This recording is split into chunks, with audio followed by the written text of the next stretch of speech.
और इस बीच जम्मू कश्मीर की किश्तवाड़ सीट से पहली बार चुनाव लड़ रही हैं बीजेपी ने उम्मीदवार बनाया है। जम्मू रीजन में सियासत का सबसे युवा चेहरा है, नाम है शगुन परिहार, और महत्वपूर्ण इसलिए क्योंकि शगुन के परिवार से। नमस्कार, मैं आपकी सत्य सिंधुजा। हर विषय में, हर क्षेत्र में भारत विश्वगुरु है। सिद्ध चिकित्सा पद्धति विश्व के लिए भारत का अद्भुत वरदान है।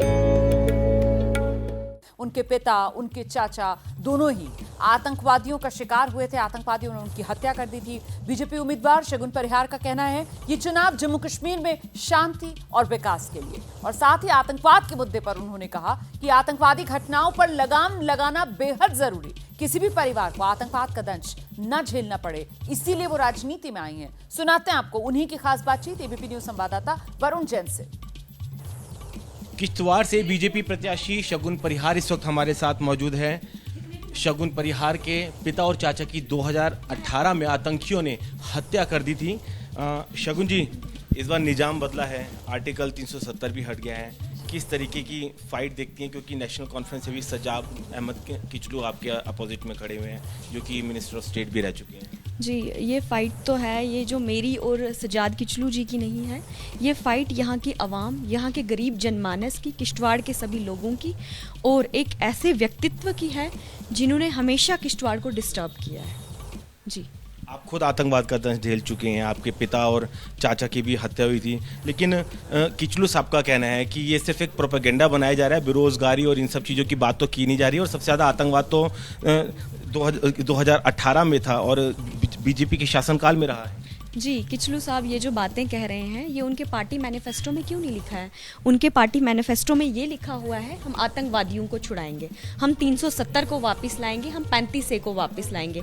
उनके पार्टी मैनिफेस्टो में रोजगार की कोई बात नहीं है, डेवलपमेंट की कोई बात नहीं है, टूरिज्म की कोई बात नहीं है, एम्प्लॉयमेंट की बात नहीं है, और हमारे ग्रामीण क्षेत्रों में रोड पहुँचाने की भी बात नहीं है। तो किचलू साहब ये जो भी बातें कर रहे हैं ये सिर्फ आम जनता को बेवकूफ़ बना रहे हैं, क्योंकि उनके पार्टी मैनिफेस्टो में साफ साफ सब कुछ लिखा हुआ है।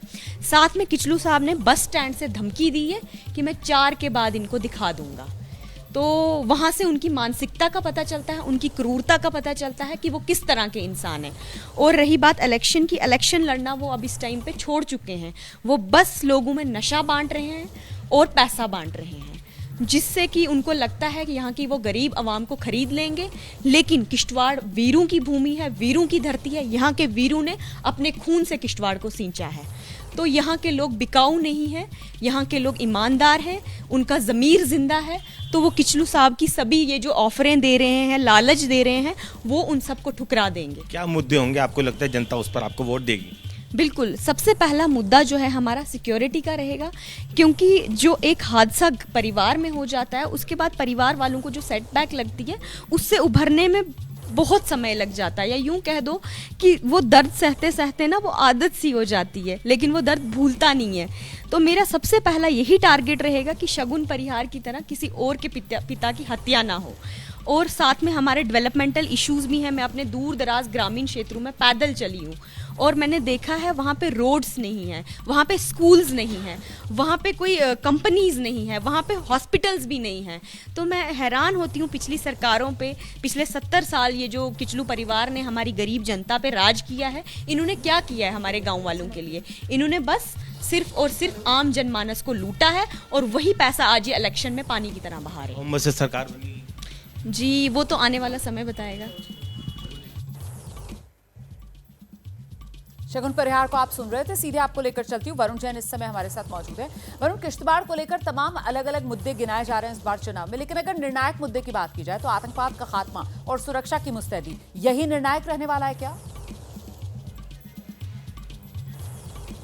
देखिए, निश्चित तौर पर, क्योंकि किश्तवाड़ के लोगों ने आतंकवाद के दंश को झेला है। यहाँ पर आतंकवादी घटनाएं लगातार होती रहती है। अभी हाल ही में एक आतंकवादी घटना हुई थी, उसमें 2 जवान शहीद हो गए थे। और आप देखिए इस लोकतंत्र की खूबसूरती में, मैं यहाँ पर खड़ा हूँ और आप देखिए एक पोलिंग बूथ पर आपकी जहाँ तक नजरें जाएगी, यहाँ पर आपको महिला वोटर्स बड़ी संख्या में नजर आएंगे। एक लंबी कतार यहाँ पर लग चुकी है। हालांकि जो ये पोलिंग बूथ है ये डेडिकेटेड महिलाओं के लिए ही है, लेकिन किस तरीके से बड़ी संख्या में जो महिलाएं हैं यहाँ पे अपना वोट कास्ट करने के लिए पहुंची हैं। कुछ महिलाओं से भी मैं बात करूंगा। माता जी, वोट डालने आई हैं, क्या मुद्दा क्या है? मतलब विकास है, डेवलपमेंट है, क्या सोचकर वोट डालेंगे? विकास के लिए।